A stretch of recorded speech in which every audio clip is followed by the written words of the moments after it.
পাণ্ডবেশ্বরের কুমারডিহিতে যুবকের রহস্য মৃত্যু। এলাকাতে একটি গাছে ঝুলন্ত দেহ উদ্ধার হয়েছে।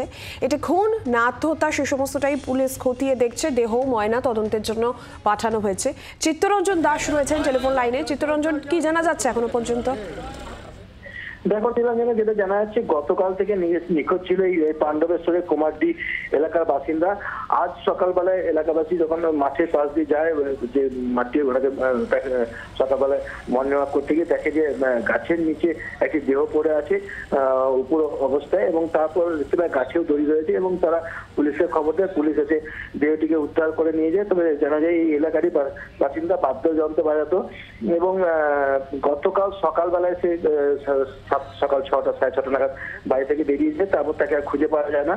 এবং গতকালই ওই এলাকা থেকেই আরো যমজ দুই বোন, অর্থাৎ 10 বছর দুই শিশুকে নিখোঁজ হতে দেখা যায়। সকালবেলায় 7টার সময় বাড়িতে খেলতে বেরিয়ে তাদেরকে পাওয়া যায় না এবং সেই তাদের বাড়িতেই পরিদর্শনে এসেছিলেন এবং তাদেরকে সান্ত্বনা দিতে এসেছিলেন নরেন্দ্রনাথ চক্রবর্তী, পাণ্ডবেশ্বর এলাকার তৃণমূলের বিধায়ক।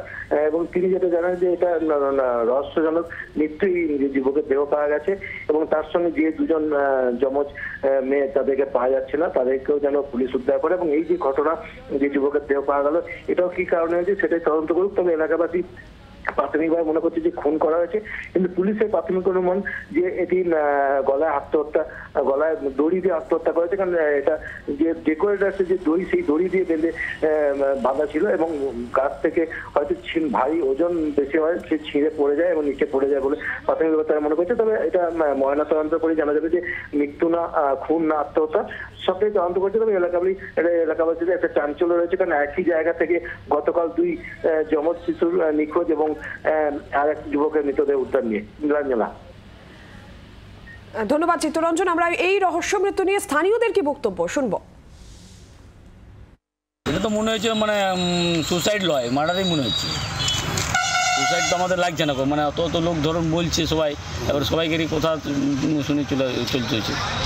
তাই নিজে তো সিদ্ধান্ত নিতে পারি না। দুধান ধরে যে নিখোঁজ ছিল সেক্ষেত্রে কি পুলিশকে জানিয়েছিলে? না, পুলিশকে তো জানা হয়নি। মানে ওদের বাড়ির লোক, শ্বশুরমশাই এসেছিল, বলছে না কালকে ভোরবেলায় মানে চাল নিতে বেরিয়েছিল বাড়ি থেকে, নিয়ে বলতে তারপর বলছে যে ওকে আর পাওয়া যাচ্ছে না, খুঁজে পাওয়া যাচ্ছে না।